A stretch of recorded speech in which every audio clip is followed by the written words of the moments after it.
નમસ્કાર.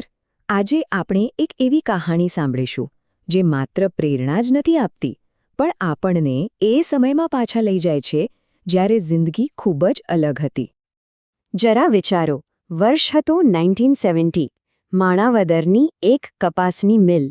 આખી રાત એટલે કે 12 કલાક કામ કર્યા પછી હાથમાં શું આવતું? ફક્ત $1.50. તો આ કહાણી એ જ યુવાનની છે જેણે આ પૈસા કમાયા હતા અને આ $1.50થી જ એક એવી સફર શરૂ થઈ જે ખરેખર અકલ્પનીય હતી. ચાલો એ સફરને નજીકથી જાણીએ. તો એમની શરૂઆત ક્યાંથી થઈ? ભણવામાં બહુ મન ન લાગ્યું એટલે તરત જ પોતાના વતન માણાવદરમાં જ મહેનત મજૂરીનું જીવન શરૂ કરવું પડ્યું. એમનું કામ પણ કેવું હતું ખબર છે? જીનિંગ મશીનમાં કપાસ નાખવાનો, એ પણ આખી રાતની પાળીમાં. 12 કલાક. અને પગાર એ જ $1.50. એટલું જ નહીં, કપાસની ગાંસડીઓ પર નંબર લખવાનું બીજું કામ પણ હતું, એ પણ રાત્રે જ. એટલે કે સખત શારીરિક મહેનત એમના જીવનનો એક હિસ્સો બની ગઈ હતી. પણ પછી 1971માં વાર્તામાં એક વળાંક આવ્યો.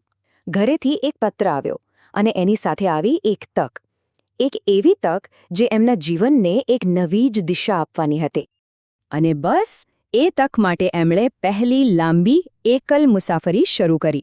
રાણાવાવથી નીકળ્યા, મુંબઈમાં ટ્રેન બદલી, પછી ચેન્નાઈમાં અને છેક 4 દિવસ પછી મદુરાઈ પહોંચ્યા. વિચારો, એ સમયે એકલા મુસાફરી કરવી, એ પણ આટલી લાંબી. એ ડરામણું જ હતું જ, પણ સાથે એક સારા ભવિષ્યની આશા પણ હતી. તો મદુરાઈમાં 3 મહિના માટે એક નવું જીવન શરૂ થયું. નોકરી હતી, રહેવા જમવાની સગવડ પણ હતી, બધું બરાબર ગોઠવાઈ રહ્યું હતું. પણ પછી ફરી એક પત્ર આવ્યો અને એ પત્રે બધું જ બદલી નાખ્યું. એ પત્રમાં એમની બહેને માત્ર એક વાક્ય લખ્યું હતું: તારા વગર અમને આ વર્ષે ઈદમાં મજા ના આવી. બસ આટલું જ. પણ આ એક વાક્ય એમના દિલમાં ઉતરી ગયું અને એમનો આખો દૃષ્ટિકોણ પલટી નાખ્યો. ઘરની યાદ એટલી તીવ્ર બની કે એમણે તરત જ નિર્ણય લઈ લીધો. ટિકિટના પૈસાની વ્યવસ્થા કરી અને ઘરે પાછા ફરવાની લાંબી મુસાફરી ફરી શરૂ કરી. પરિવારનો પ્રેમ નોકરીની સુરક્ષા પર ભારે પડ્યો. તો ઘરે પાછા આવ્યા, પણ સફર હજી પૂરી નથી થઈ. હવે આપણે જઈશું સીધા 1974માં. જગ્યા છે કલકત્તા.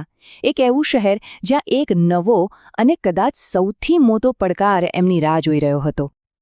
પણ આ વખતે કલકત્તાની યાત્રા સાવ અલગ હતી. મદુરાઈની સફર યાદ છે? એકલા ક્યાં જવું એની અનિશ્ચિતતા સાથે. પણ આ વખતે દયાળુ લોકોનો સાથ મળ્યો. સીધી સ્લીપર કોચની ટિકિટ હતી અને કોઈ એમને સીધા ઓફિસ સુધી મૂકી ગયું. જમીન આસમાનનો ફરક હતો, નહીં? કલકત્તામાં એમનું કામ એક કમિશન એજન્ટને ત્યાં હતું જે મગનો વ્યાપાર કરતા.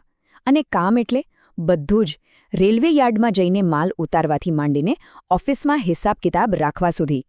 સાચા અર્થમાં એ પટાવાળા પણ હતા અને મેનેજર પણ. આખી ઓફિસ એકલા જ સંભાળતા હતા. એમનો દિવસ કેવો જતો હશે? પહેલાં તો 35 કિલોમીટર દૂર શાલીમાર સ્ટેશન જવાનું. ત્યાં ટ્રેનમાંથી મગના વેગન ખાલી કરાવવાના. પછી એ માલને ગોડાઉન પહોંચાડવાનો.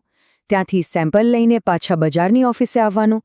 અને છેલ્લે ખરીદદારોને માલની ડિલિવરીની વ્યવસ્થા કરવાની.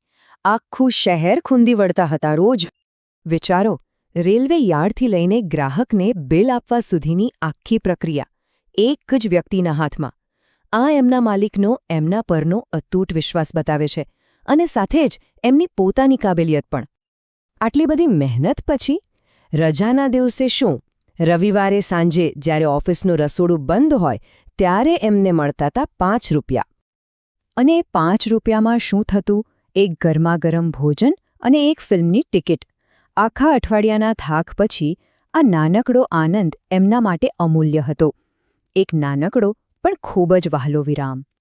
લગભગ 1 વર્ષ સુધી કલકત્તાની આ ભાગદોડ ભરી જિંદગીમાં એ માહેર થઈ ગયા. પણ દરેક સફરનો અંત તો હોય જ છે અને હવે ફરી એકવાર ઘરે પાછા ફરવાનો સમય આવી ગયો હતો.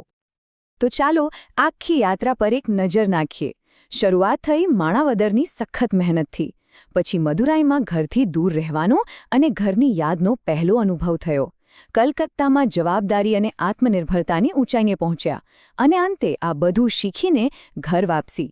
થોડા જ વર્ષોમાં એમનું જીવન હજારો કિલોમીટરની મુસાફરી અને નવા સંજોગોમાં ઢળવાની કળા બની ગયું.